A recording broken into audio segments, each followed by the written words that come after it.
عدنان صاحب، آپ کیا سوچتے ہیں کیا مستقبل ہوگا پی ٹی آئی اور کاف لیگ کا، خاص طور پہ جو سیٹ ایڈجسٹمنٹ کے حوالے سے کل ایک اہم میٹنگ ہونے جا رہی ہے؟ دیکھیں، بات یہ ہے کہ اگر کاف لیگ حقیقت پسندانہ مطالبہ کرے گی تو عمران خان اسے ضرور اکوموڈیٹ کریں گے، کیونکہ عمران خان بھی اس وقت سیاسی تنہائی کا شکار تو ہیں کہ تمام 13-14 جماعتیں ان کے خلاف متحد ہو گئی ہیں، اور اگر کاف لیگ بھی ان کا ساتھ چھوڑتی ہے تو ان کی پریشانیوں میں اور مشکلات میں اضافہ ہوگا۔ لیکن یہ کہ اگر وہ بہت زیادہ سیٹیں مانگتے ہیں تو شاید عمران خان انہیں اکوموڈیٹ نہ کر سکیں، پھر ان کا رویہ ہوگا کہ جو ہوتا ہے ہونا ہے ہونے دو، لیکن ایک حد سے زیادہ وہ ان کو سیٹیں نہیں دے سکیں گے۔ البتہ 150 کے قریب سیٹیں جو نون لیگ نے جیتی ہیں، ان میں ایسی سیٹیں جہاں پر زیادہ مارجن سے پی ٹی آئی ہاری ہے، وہ کاف لیگ کو دینے میں کوئی حرج نہیں۔ بیسیکلی وہ منڈی بہاؤالدین، گجرات اور جو گجرات ڈویژن انہوں نے بنایا، حافظ آباد، وزیر آباد، اس پہ چاہتے ہیں کہ ان کا مکمل کنٹرول ہو جائے۔ اور کچھ یہ کہ ان کے تعلقات وہ خود اس بات کا اعتراف کرتے ہیں کہ اسٹیبلشمنٹ سے ہیں، ادھر سے بھی ان پہ دباؤ آ رہا ہے کہ وہ اس معاملے کو لے تو لال سے کام لیں، کسی طرح لٹکائیں، تو اسی لیے وہ اس طرح کے بیانات دے رہے ہیں۔ لیکن عمران خان صاحب سے جو لوگ ملاقات کر رہے ہیں وہ تو یہی بتا رہے ہیں کہ وہ ریلیکسڈ ہیں اور وہ انہیں کسی بات کی اب پرواہ نہیں ہے۔ اس کہتے ہیں کہ ان کے اوپر قاتلانہ حملہ تک تو ہو گیا، اب اور اس سے زیادہ کیا ہوگا؟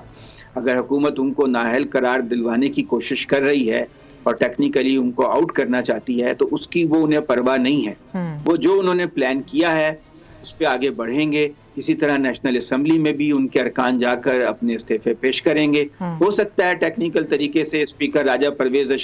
اشرف جو ہیں اس کو مزید لٹکانا چاہیں، یا کوئی رٹ کی جا رہی ہے ہائی کورٹ میں کہ یہ جو اسمبلیاں توڑنے کا عمل ہے یہ غیر آئینی ہے۔ مختلف حربے جو ہیں حکومت، پہلے تو وہ بہت زور دے کے کہہ رہے تھے کہ آ جائیں آپ اسمبلیاں توڑیں، الیکشن کریں، رانا ثناء اللہ نے بہت بڑی بڑک ماری تھی، تو اب وہ بھاگ رہے ہیں۔ صاف نظر آ رہا ہے کہ وہ الیکشن سے بھاگ رہے ہیں۔ معیشت کی صورتحال بہت خراب ہے۔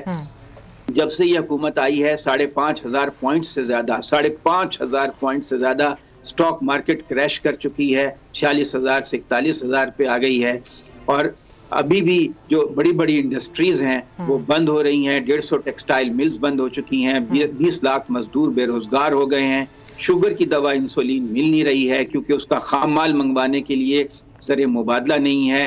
ٹریکٹر جو ہے کی بڑی کمپنی ملت ٹریکٹر، وہ جمعے کے روز انہوں نے کہا ہے ہم بند رہیں گے، ہماری سیلز ڈراپ ہو گئی ہیں۔ تو ملک کی جو ترسیلات زر ہیں ان میں 9 سے 10% کمی ہو گئی ہے، ایکسپورٹس کم ہو رہی ہیں۔ تو ان حالات میں نون لیگ افورڈ نہیں کر سکتی کہ وہ الیکشن میں جائے، اس لیے وہ ڈر رہی ہے کہ نئے الیکشن جو ہیں فوری طور پر نہ ہوں۔ دوسری طرف وہ بہانہ بنا سکتے ہیں کہ خیبر پختونخوا میں دہشت گردی کی وارداتیں زیادہ ہو گئی ہیں، جیسا کہ لکی مروت میں ہوا، بنوں میں ہوا، تو اس بنیاد پہ بھی وہ الیکشن کو آگے بڑھانے کی کوشش کر سکتے ہیں۔ اول تو یہ ہے کہ عمران خان اگر فروری کے اینڈ تک یہ لے جاتے تو ان کے لیے بھی اچھا تھا، لیکن اب چونکہ وہ اناؤنس کر چکے ہیں، اگر وہ اپنی بات سے پیچھے ہٹیں گے تو عوام میں ان کی ساکھ متاثر ہوگی۔ اب جو انہوں نے موقف اختیار کر لیا ہے، ان کا پولیٹیکل انٹرسٹ یہی ہے، مفاد یہی ہے کہ وہ اس پہ ڈٹ جائیں، کیونکہ عوام کی جو اکثریت ہے وہ جتنے بھی سرویز ہوئے ہیں اس میں صاف پتہ چل رہا ہے کہ عمران خان بہت آگے ہیں۔ ان کو اگر 50-52% لوگ ان کی تائید کر رہے ہیں تو نون لیگ کی تائید کرنے والے 30% سے بھی کم ہیں، اور پیپلز پارٹی کی تائید کرنے والے 10% سے بھی کم ہیں۔ اگر پیپلز پارٹی کی تائید کرنے والے عدنان صاحب 10% سے بھی کم ہیں، تو یہ جو آصف علی زرداری صاحب اس وقت لاہور میں بیٹھ کر اپنی چالیں چل رہے ہیں، how do you see those?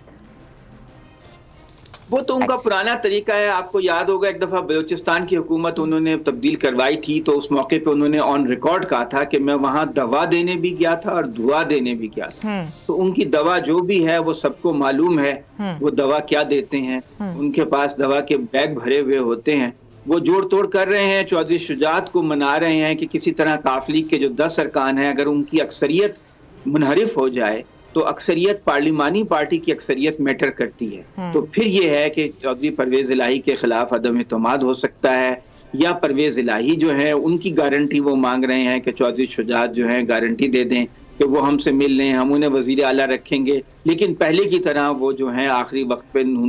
P T I کے ساتھ نہ چلے جائیں۔ لیکن کاف لیگ کی ایک ہسٹری ہے، پرویز الہی کو معلوم ہے کہ شریف خاندان کبھی بھی ان کو